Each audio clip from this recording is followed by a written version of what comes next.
it was a quick race last night. There were only 2 accidents that I recall, and neither one were too serious. Kyle Busch got taken out fairly early, so the folks that root against him were quite pleased. And then there was a later wreck that Danica Patrick got caught up in, but nobody threw helmets or grabbed anybody by the shirt collar or anything like that. It was just a good, hard race last night. There were a lot of good cars up front all night. Now, I'm waiting to see – I want to see Danica Patrick duke it out with one of the boys one time. What do you think it's ever going to happen? You know, I have high hopes for Danica. I think she'd be a good ambassador for that sport. It seems like when she races, I think she has more than her share of bad luck. I think last night was a little bit of that. Probably it'll come with experience as well. I remember, Dale Earnhardt Jr. had a lot of trouble those first few years, and he seemed to lick that, and part of that probably came with experience, and I'm hopeful that'll happen for Danica too.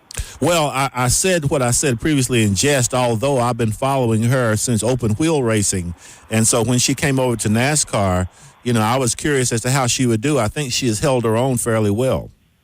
I'd agree with that. So what were some of the highlights last night?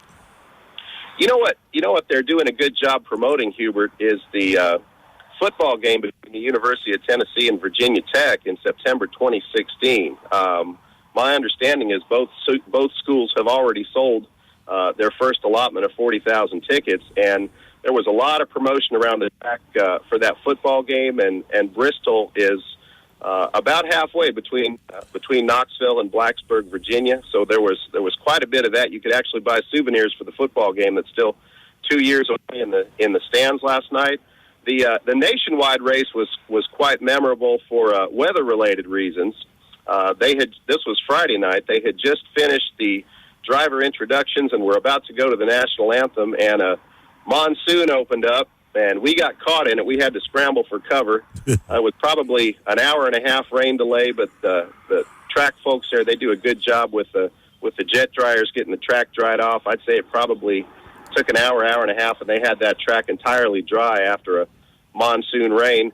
And then just as soon as we got back to our campground, probably 15 minutes after the race was over, it opened up again. So we camped out in the camper and listened to the rain hit on the roof all night. But Friday night the weather was a little rough. They had bad rain up here in the spring, and a lot of the news that the folks were quite happy about was that NASCAR has altered their schedule a little bit, and they're moving the spring race to April 19th.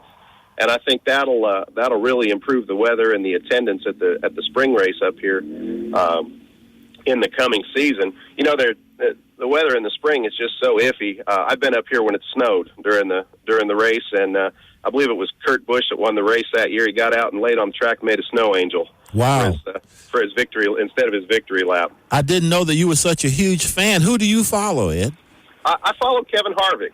He started on the pole. He actually set a track record during qualifying on Friday night.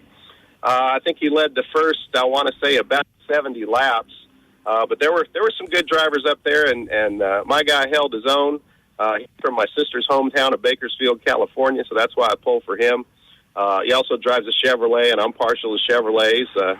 But he's up front. He's in the chase, so I'm looking forward to maybe him bringing a cup back this year. Hey, by the way, I know you're a California guy. Are you aware of the earthquake that rolled through there early this morning? I was not. This is the first I've heard of it. Where was it? Well, I can just tell you, in Napa, a large earthquake rolled